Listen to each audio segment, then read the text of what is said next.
Hello दोस्तों, बहुत बहुत स्वागत है आप सभी का आज के इस नए वीडियो में। दोस्तों आज हम बात करेंगे जो यूपी बोर्ड के बच्चे हैं उनका जो 30% सिलेबस रिड्यूस हुआ है, कम हुआ है, तो किस सब्जेक्ट में हमें कौन से टॉपिक पढ़ने हैं और कौन से टॉपिक छोड़ने हैं, हम उनकी बात करेंगे। तो आज मैं बात करूंगा साइंस के बारे में कि साइंस में हमें कौन से चैप्टर से कौन सा टॉपिक पढ़ना है और कौन सा टॉपिक नहीं पढ़ना है। तो बहुत सारे बच्चों को इसकी इन्फॉर्मेशन पहले से मिल गई, बहुत सारे बच्चों को पता भी होगा, ठीक है, कि क्या नहीं पढ़ना, क्या पढ़ना है। तो जिनको नहीं पता है उनके लिए क्लास है, ठीक है, उनके लिए ही ये वीडियो है, ठीक है दोस्तों। तो देखिए यहाँ पर आपको क्या पढ़ना है और क्या नहीं पढ़ना है, ठीक है। चलो यहाँ पर सबसे पहले हम देखें जो हमारा चैप्टर धातु एवं अधातु का है, ठीक है। धातु एवं अधातु का जो हमारा चैप्टर है उसमें क्या चीज आपको नहीं पढ़ना है, ठीक है दोस्तों।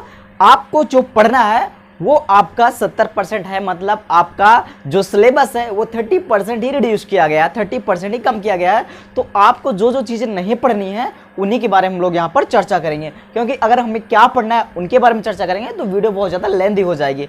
तो हमको क्या नहीं पढ़ना है उस पर हम बात करते हैं, बाकी सब तो पढ़ना ही है हमें, है ना। चलो तो सबसे पहले देखेंगे जो हमारा धातु एवं अधातु वाला चैप्टर है, इसमें आपको धातु तथा अधातु के गुणधर्म नहीं पढ़ने हैं, ठीक है। और जितनी भी चीजें मैंने लिख के रखी है ये आपको पढ़ना ही नहीं है, बशर्ते हम चैप्टर वाइज देख लेते हैं कि क्या क्या चीजें हैं जो हमें नहीं पढ़ना है, ठीक है।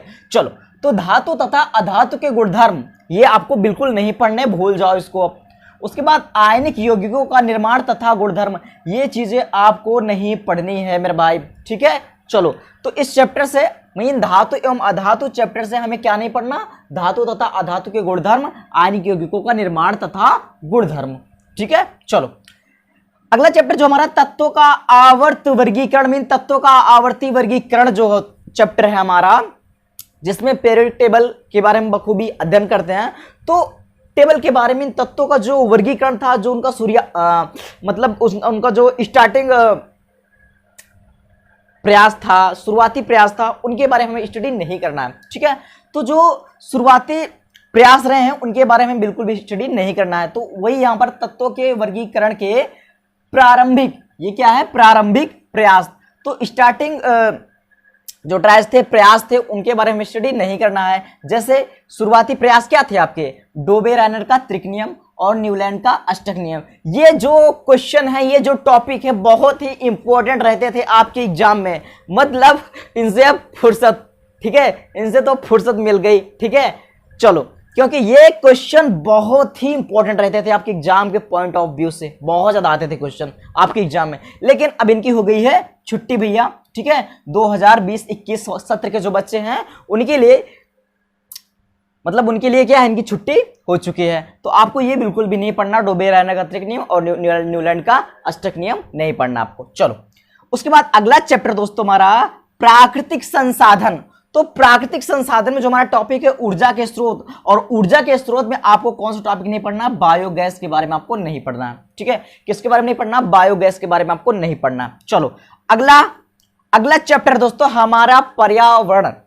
तो जो हमारा पर्यावरण, आवर इन्वायरमेंट है, इसमें हमें क्या क्या नहीं पढ़ना, पारितंत्र के बारे में नहीं पढ़ना आपको, ठीक है, इकोसिस्टम के बारे में आपको नहीं पढ़ना है।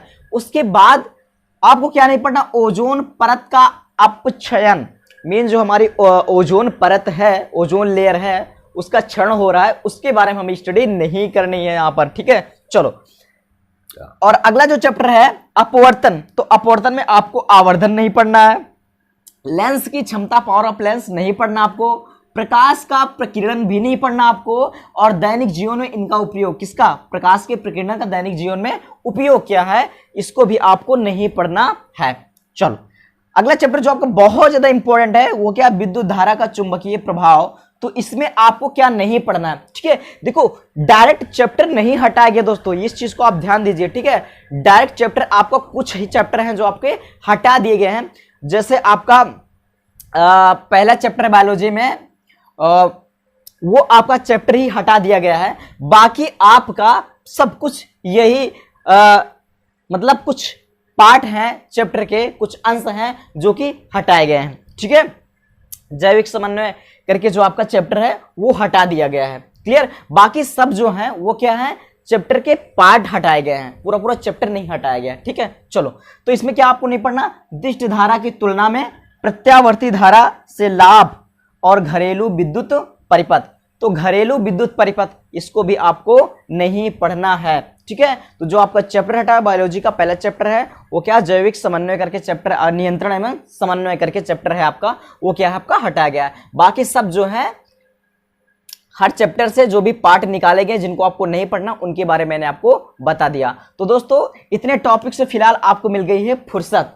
ठीक है, तो अब क्या करना है आपको, जो भी बच्चे 2020-21 वाले बच्चे हैं, सत्र के जो बच्चे हैं, अब जान लगा दो। ठीक है, पढ़ाई में पूरी जान लगा दो, क्योंकि अब आपके पास ज्यादा टाइम है नहीं। हालांकि जो बोर्ड परीक्षा का आयोजन है वो जहां तक है कि मार्च में ही होगा, मतलब जिस तरीके से सिलेबस को आपको डिसाइड किया गया कि इतने से इतने टाइम में ये चैप्टर कवर करना है, इतने से इतने टाइम में ये चैप्टर कवर करना है, उसका पूरा एक प्रारूप तैयार हो चुका है कि इतने महीने में, इतने दिन में ये चैप्टर तैयार हो जाना चाहिए। तो फरवरी तक पूरा सिलेबस, यहां तक कि फरवरी में ये बोला गया फरवरी में रिवीजन भी हो जाएगा बच्चों का। जो भी कमजोर बच्चे हैं उनको पर विशेष ध्यान देकर उनको और अच्छी तैयारी करवाए, तो आपका एग्जाम जो है मार्च में होगा। ठीक है, तो कहने का मतलब क्या है कि ये इतना आपको नहीं पढ़ना दोस्तों, और अपनी तैयारी बहुत अच्छी कर दो। ठीक है, क्लासेस आपकी चल रही हैं, कुछ क्लासेस आपकी हो गई हैं, तो स्टार्टिंग से आपकी हो रही हैं, अब तो और अच्छी बात है, क्योंकि अभी तक कुछ क्लासेस हो जाती तो आपका कुछ टॉपिक जो होता है ये भी कवर हो जाता, लेकिन आपका पहले ही चैप्टर अभी चल रहा है, तो उसमें से अब हम लोग क्या नहीं पढ़ना, उसको ध्यान में रखते हुए आगे हम क्या करेंगे, पढ़ाई को जारी रखेंगे। तो बिंदास तरीके से हम लोग पढ़ाई करेंगे, और आप लोग अपना प्यार और सपोर्ट बना के रखिए दोस्तों। क्लास डेली अटेंड कीजिए, जो भी क्लासेस पहले हो चुके हैं उसका अलग से एक मैंने प्लेलिस्ट बना दिया है, उसको आप देखिए। फिजिक्स की भी है, केमिस्ट्री की भी है, तो आप जाके देखिए। कुछ पुरानी वीडियोस है तो उनको बात नहीं कर रहा हूं मैं, कुछ नई वीडियो है जिनको मैं स्टार्टिंग से लेकर के चल रहा हूं। तो आपके जैसे पहला चैप्टर लिया तो उस पहले चैप्टर की हर एक टॉपिक को हम लोग कवर करेंगे। तो अगर आप क्लास 10th के बच्चे हैं तब भी आपके लिए चीज मैं कर रहा हूं, अगर आप 12th के तब भी आपके लिए चीज चल रहा है। ठीक है दोस्तों, तो आज ये मैंने चर्चा किया किसके बारे में, जो हमारा साइंस वाला पोर्शन है। ठीक है, साइंस के बारे में हम लोगों ने स्टडी किया कि जो हमारा 30% सिलेबस जो हमारा रिड्यूस हुआ है, कम हुआ है, वो मैंने किस पे बात की, साइंस की क्लास 10th के बच्चों के लिए। चलो, तो आपको भाई केवल साइंस ही तो पढ़ना नहीं है, और भी आपके इसके अलावा भी आपके 5 सब्जेक्ट और हैं, उसमें क्या क्या अलग किया गया है, क्या क्या छोड़ा गया है। अगर आप देखना चाहते हैं तो कमेंट कीजिए, किस सब्जेक्ट के बारे में जानना चाहते हैं कि किस सब्जेक्ट में कौन सा पार्ट निकाला गया है, कम किया गया है, किस पार्ट को। आप तुरंत कमेंट बॉक्स में कमेंट कर दीजिए किस सब्जेक्ट का चाहिए, किस सब्जेक्ट का चाहिए, हिंदी का, इंग्लिश का, मैथमेटिक्स का, सोशल साइंस का, किसी भी सब्जेक्ट का, उसकी भी वीडियो आपको तुरंत मिल जाएगी। और दोस्तों एक खास बात यह है कि सिलेबस अब आपका कम हो गया, अब आपका एक नया सिलेबस तैयार हो चुका है, नया सिलेबस तैयार हो चुका है। इसके अकॉर्डिंग हम लोग अब जबरदस्त तरीके से प्रिपरेशन को जारी करेंगे। ठीक है, तो बस आप लोग का साथ चाहिए। आप लोग को किस टॉपिक अगर कोई प्रॉब्लम होती है तो आप कमेंट कीजिए। बाकी अब आपकी क्लासेस अब लगातार चैप्टर वाइज हर एक टॉपिक को अच्छे से कवर करते हुए हम लोग चलेंगे। तो दोस्तों अगर आपने चैनल को सब्सक्राइब नहीं किया तो चैनल को सब्सक्राइब कर लीजिए, ताकि हर एक ऐसी अपडेट आपको मिलती रहे दोस्तों। और जो भी क्लासेस मैं करवाऊं, ठीक है, जो भी क्लासेस करवाऊं उसका नोटिफिकेशन आपको मिल सके और आप बेहतरीन तैयारी कर सको। क्योंकि अभी आपके पास कोई ऐसा संसाधन नहीं है, आप स्कूल जा नहीं सकते हो और ऑफलाइन कोचिंग भी उतना नहीं चल रही है, तो आपके पास एक यही माध्यम है। तो प्लीज यार आप चैनल को सब्सक्राइब कीजिए और जितना हो सके अपने दोस्तों के साथ इस वीडियो को शेयर कीजिए। क्योंकि यार आप इतना तो कर सकते हो, भाई होने के नाते आप इतना तो कर सकते हो, इतना तो सपोर्ट आप लोग कर ही सकते हो यार। ठीक है, चलो, और पसंद आया हो जो भी मैंने बताया तो एक लाइक जरूर करना। ठीक है, चलिए, कोई करता वर्ता है नहीं यार, चलो कोई बात नहीं। चलिए मिलते हैं अगली क्लास में, तब तक के लिए bye bye, take care, thank you.